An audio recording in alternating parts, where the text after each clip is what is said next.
Hello friends, आज का हमारा टॉपिक है cascading in an amplifier. Amplifier की कास्केडिंग किस तरह से की जाती है। आप कास्केडिंग का मतलब समझते हैं? एक चीज़ को दूसरी चीज़ में जोड़ देना कास्केडिंग हो जाता है। ओके, तो कास्केडिंग करना है एम्पलीफायर की कास्केडिंग। हम जो एम्पलीफायर यूज़ करते हैं उसको किस प्रकार से जोड़ा जाता है इस बारे में हम पढ़ेंगे। ओके, तो चलिए स्टार्ट करते हैं। Normally the gain of a single stage amplifier is not sufficient for many applications.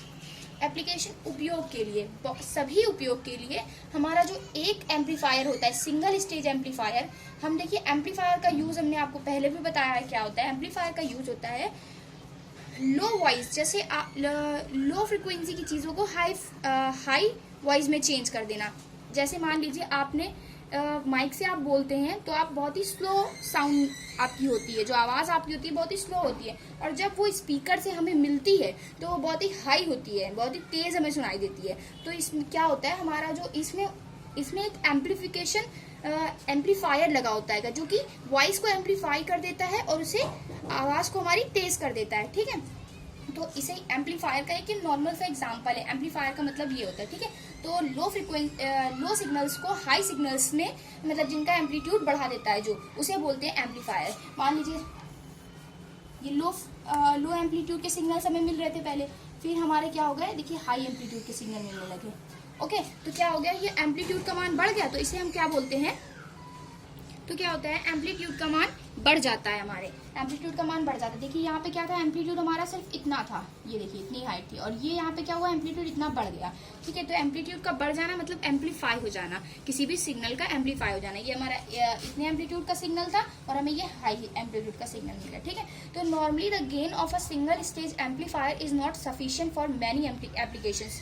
मतलब विभिन्न सारे हमें ऐसी चीज़ों में सिग्नल्स, हाई सिग्नल्स, कुछ ज़्यादा ही हाई सिग्नल्स चाहिए होते हैं। बहुत से यूजेस ऐसे होते हैं जिसमें हमें बहुत ज़्यादा हाई सिग्नल चाहिए होते हैं, तो उसमें सिंगल स्टेज एम्पलीफायर का यूज़ हम नहीं कर सकते हैं। Okay, to get the more gain of amplifier, बहुत ज़्यादा गेन प्राप्त करने के लिए एम्पलीफायर से, टू और more than two stages are coupled together. तो एक या एक से अधिक स्टेजेस को, मतलब एक स्टेज ये हो गई, मान लीजिए एम्पलीफायर, एक एम्पलीफायर ये लगा दिया, एक एम्पलीफायर ये लगा दिया, दो या दो से अधिक एम्पलीफायर को हम यूज कर लेते हैं, एक दूसरे में कपल कर लेते हैं, कपल टुगेदर कर लेते हैं, such that the output of first stage approaches to the input of next stage. इसमें क्या होता है, मान लीजिए हमने टू स्टेज एम्पलीफायर का यूज किया हुआ है।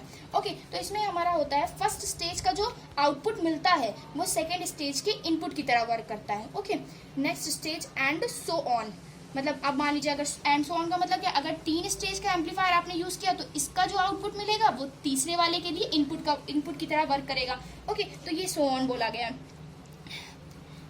Is said to be the cascading और कपलिंग ऑफ एम्पलीफायर। कास्केडिंग या कपलिंग, कपलिंग का मतलब भी आप जानते हैं, तो क्या बोलते हैं इसे हम लोग, कास्केडिंग या कपलिंग ऑफ एम्पलीफायर बोलते हैं। कास्केडिंग का मतलब भी होता है हमारे एम्पलीफायर को कपल कर देना। यहाँ पे हम एक ट्रांजिस्टर लगा के पहले स्टेज वाले एम्पलीफायर को दूसरे स्टेज से कपल कर देते हैं। आगे जब हम आपको पढ़ाएंगे ना two stage RC coupled amplifier वगैरह वगैरह, तो आपको हम बताएंगे किस तरह से कपल किया जाता है।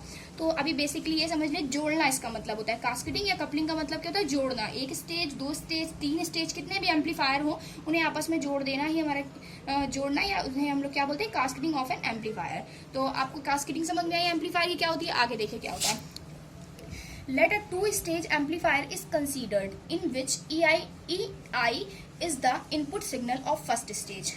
डायग्राम से देखिए, आपने मान लीजिए 2 स्टेज एम्पलीफायर का यूज किया। ओके, 2 स्टेज एम्पलीफायर का यूज किया, यहाँ पे जो हमने इनपुट सिग्नल अप्लाई किया वो था EI। इस फर्स्ट स्टेज से जो हमें आउटपुट मिला वो था E0 डैश, और E0 डैश सेकेंड स्टेज के लिए हमारा किसकी तरह वर्क करेगा, इनपुट सिग्नल की तरह। ठीक है, ये इनपुट सिग्नल की तरह वर्क करेगा। अब जो सेकेंड स्टेज से हमें गेन प्राप्त होगा, आउटपुट प्राप्त होगा, वो हो जाएगा E0। ओके, तो देखिए,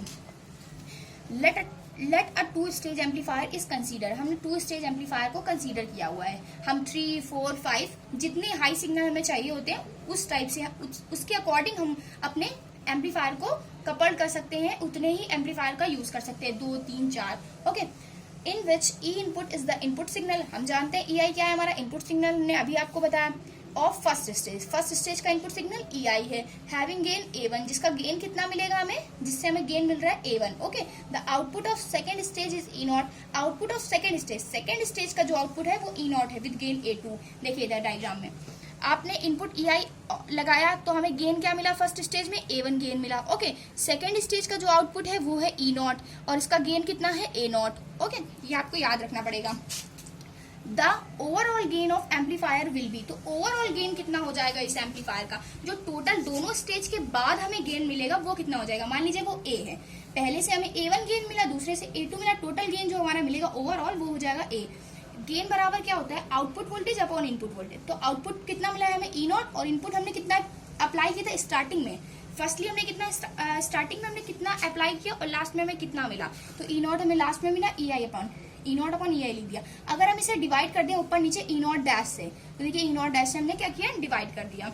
ठीक है, तो E0 अपॉन E0 डैश बराबर A2 और E0 डैश अपॉन EI बराबर A1 हो जाएगा। देखिए कैसे, आप इस डायग्राम से देख सकते हैं। देखिए फर्स्ट स्टेज पे हमने EI अप्लाई किया, हमने आपको क्या बताया, गेन इज इक्वल टू होता है output voltage upon input voltage. तो फर्स्ट स्टेज में हमें A1 गेन मिला था, तो A1 इज इक्वल टू क्या हो जाएगा हमारा, देखिए A1 इज इक्वल टू हमारा क्या हो जाएगा, A1 इज इक्वल टू हो जाएगा हमारा आउटपुट, यहाँ पे क्या मिल रहा है हमें E0 डैश। ओके, तो E0 डैश अपॉन इनपुट कितना अप्लाई किया था हमने EI, तो EI, तो ये किसकी वैल्यू होगी, A1 बराबर इतना आ गया। ठीक है, अब सेकेंड स्टेज अगर आप देखें, सेकेंड स्टेज अगर आप देखें तो आउटपुट कितना है हमें, A0 हमें इसमें गेन मिल रहा था, तो गेन बराबर क्या होता है, गेन बराबर होता है output voltage upon input voltage. तो आउटपुट वोल्टेज क्या है E0 और इनपुट वोल्टेज क्या है इसके लिए, इसका आउटपुट दूसरे वाले के लिए इनपुट की तरह वर्क करता है, तो E0 डैश, तो क्या हो जाएगा E0 अपॉन E0 डैश, तो A2 इज इक्वल टू ये आ गया। ठीक है, अगर इसी तरह हम इसका इस दोनों स्टेज के एम्पलीफायर का टोटल गेन निकाले, ओवरऑल गेन निकाले, तो उसे हम रिप्रेजेंट कर लेते हैं A से। Okay, A is equal to कितना आ जाएगा हमारा, A इज इक्वल टू आ जाएगा हमारा टोटल आउटपुट हमें कितना मिला E0 और टोटल इनपुट हमने कितना अप्लाई किया था EI, तो ये हमारा जो गेन हो जाएगा वो E0 अपॉन EI हो जाएगा। ठीक है, ये हो जाएगा। अब इस A upon E0 upon EI को हमने क्या लिखा हुआ है, देखिए यहाँ से,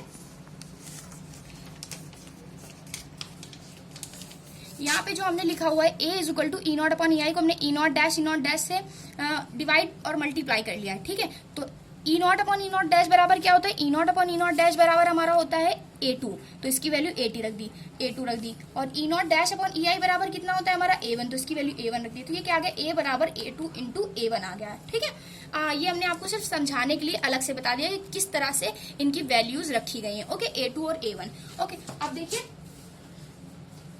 हमारी ये A बराबर A2 इंटू A1 आ गया। If more than 2 stages are used overall gain will be, अगर हम 2 स्टेज यूज ना करके 3, 4, 5 कितने भी स्टेज यूज करें तो हमारा जो ओवरऑल गेन होगा वो कितना होगा, A बराबर A1 A2 A3, जितने गेन यूज करेंगे हम उसमें उन सबका मल्टीप्लीकेशन होगा। तो इस तरह से जो ओवरऑल गेन हमें प्राप्त होगा वो कितना हाई होगा आप सोच सकते हैं। अगर हमें इससे गेन मान लीजिए A1 प्राप्त हुआ 10, तो A2 प्राप्त हुआ 20, तो 10 इंटू 20 कितना हो गया 200, तो हमें कितना ज्यादा गेन प्राप्त हुआ ना, ओवरऑल गेन कितना ज्यादा। इसी तरह से ओवरऑल गेन हमें बहुत ज्यादा प्राप्त हो जाता है अगर हम कास्केडिंग कर देते हैं, तो ये हमारा होता है cascading in an amplifier. Okay, I hope आपको ये वीडियो समझ में आई होगी। अगर आपको ये मेरी वीडियो पसंद आए तो प्लीज हमारे चैनल को लाइक, शेयर और कमेंट करें। Thank you for watching.